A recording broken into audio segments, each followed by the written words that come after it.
आज भाईचारे के इस जहर ने हम सबको खत्म करके रख दिया है। आप यदि सोचते हैं कि अभी तो ये बांग्लादेश में हो रहा है और भारत में ऐसा नहीं होगा, हम सब सुरक्षित हैं, तो ये आप सबका भ्रम है। बांग्लादेश कभी भारत का हिस्सा हुआ करता था। 1971 में जब बांग्लादेश में भुखमरी हुई, जब बांग्लादेश भारत से अलग हुआ, वहां पर रोटी नहीं थी। मुसलमान वहां के 2-2 रोटी के लिए मोहताज हो रहे थे। तो ढाका में जो इस्कॉन मंदिर था, वहां के पुजारियों ने, इस्कॉन के लोगों ने न्यूयॉर्क में अपने कार्यक्रम करके कई लाख मिलियन डॉलर रुपया इकट्ठा किया और वहां बांग्लादेश में लाकर के मुस्लिम जो वहां के वासी थे उनको खाना खिलाया। लेकिन जब विद्रोह हुआ तो सबसे पहले इस्कॉन मंदिर को टारगेट बनाया गया और जगन्नाथ की मूर्तियों में आग लगा दी गई, मंदिरों में आग लगा दी गई, सारे पुजारियों को, सारे इस्कॉन के लोगों को जला करके जिंदा राख कर दिया गया।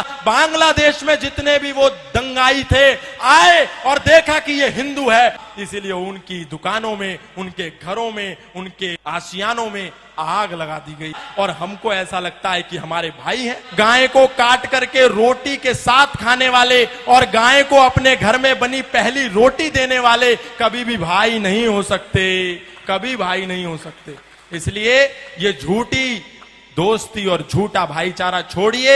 यदि ये झूठा भाईचारा हमने नहीं छोड़ा तो भाई हमको चारा बना करके खा जाएगा और हमको पता भी नहीं चलेगा। अरे हम ही तो कह रहे हैं सर्वे भवन्तु सुखिनः, सर्वे सन्तु निरामया, सर्वे भद्राणि पश्यन्तु मा कश्चित् दुःख भाग् भवेत्। हमारे मंदिरों से ही तो आवाज आती है, इंद्रम वर्धन्तु अप्तुरा कृण्वन्तो विश्वमार्यम अपाघ्नन्तो रावणा। लेकिन आपको ऐसा लगता है कि जैसे ये सनातन धर्म के मंच संपूर्ण विश्व के कल्याण की मांग करते हैं, शायद उनकी मस्जिदों से, शायद उनके मदरसों से भी इसी कल्याण की मांग की जाती होगी। क्योंकि आपको समझ में नहीं आता, जो दिन में 5 समय आवाज आती है, ला इलाहा इल्लल्लाह मोहम्मद रसूलुल्लाह अशहदु अल्ला इलाहा इल्लल्लाह हुवा अशहदु अन मोहम्मदन अब्दुहु व रसूलुहु। उसका मतलब क्या है? इसका मतलब है कि इस दुनिया में अल्लाह के सिवा कोई इबादत करने योग्य नहीं है और मोहम्मद के सिवा उसका कोई रसूल नहीं है। इसीलिए यदि हम अल्लाह के सिवा यदि किसी की पूजा करते हैं तो हम काफिर हैं, हम मुशरिक हैं, हम नापाक हैं और हम वाजिबुल कत्ल हैं। यदि कोई दिखे जो अल्लाह के सिवा किसी की इबादत करता हो तो उसका कत्ल कर दो, उसका प्रतिकार करो, उस पर पत्थर बरसाओ।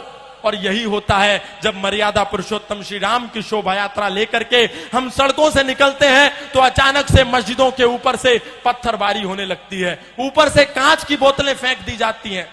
इसका तात्पर्य क्या है? हमको लगता है अचानक कैसे हुआ? अचानक नहीं हुआ, आपको तो दिन में 5 बार चेतावनी दी जा रही थी, आप ही नहीं सुन रहे थे। आपको लगता था कि जो हमारी गीता में लिखा है, कई तो ऐसे भी महाज्ञानी हैं जो कहते हैं जो गीता में लिखा है वही कुरान में लिखा है, वही बाइबल में लिखा है। और यही कहते कहते आज हमारे सनातनियों को 10 राज्यों में अल्पसंख्य कर दिया गया। हमारे दिल्ली से 100 किलोमीटर भी दूर नहीं है नूह और मेवात, वहां लोगों की दुकानों को नाम देख देख करके आग के सुपुर्द कर दिया गया, आग लगा दी गई पूरे मोहल्ले में। और ये आगजनी जो आज बांग्लादेश में हो रही है, ऐसी आगजनी प्रत्येक दिन भारत के कई राज्यों में होती है, लेकिन हम सो रहे हैं। हम जय जय श्री राम, जय जय श्री राधे, जय जय श्री कृष्णा के नारे लगाते हैं, लेकिन कभी नहीं देखते कि मर्यादा पुरुषोत्तम श्री राम ने एक महिला के सम्मान के लिए 7 समुंदर पार जाकर के दुनिया का सबसे बड़ा सेतु बना करके 50 किलोमीटर का सेतु बांध करके उस अत्याचारी, उस पापी को मारा। मतलब ये हम सीखते नहीं, केवल सिया राम जय जय राम और कहानी खत्म, बस।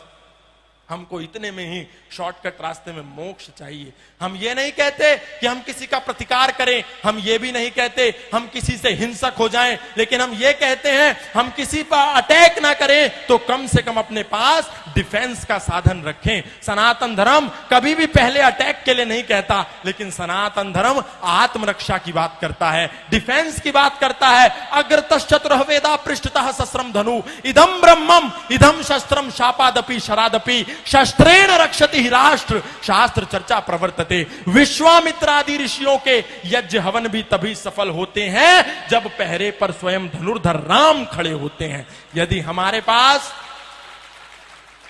शस्त्र और शास्त्र नहीं होगा तो हमारा कल्याण 10 सालों में हो जाएगा, ये आप मान करके चलिए। आज सनातनियों ने अपने शस्त्रों को भी कोने में फेंक दिया और शास्त्रों में भी दूर हो गए, बोले बस इनको तो लाल कपड़े में रखेना। नहीं, राम वही जो मर्यादाओं की परिभाषा बने रहे, राम वही जो भारत भू की अंतिम आशा बने रहे। अरे जिसने राजमहल के वैभव को सन्यासी बना दिया, जिसने खुद को राजा से हंसकर वनवासी बना दिया, माना उसकी जन्मभूमि मुद्दे पर हर काम जरूरी है, मगर अयोध्या से पहले हर दिल में राम जरूरी है, मगर अयोध्या से पहले। इसलिए संकल्प लेकर के कहिए कि आज के बाद हम जातिवाद नहीं करेंगे।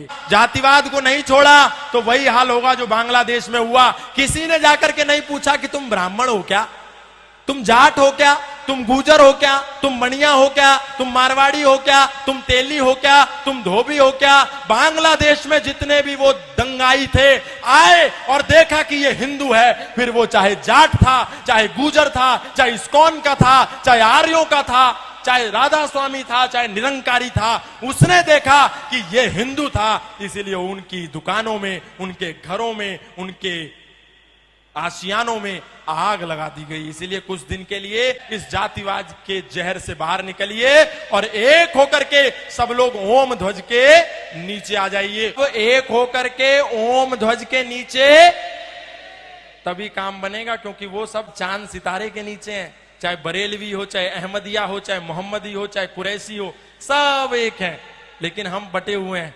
ये छोड़िए, हम सब अभी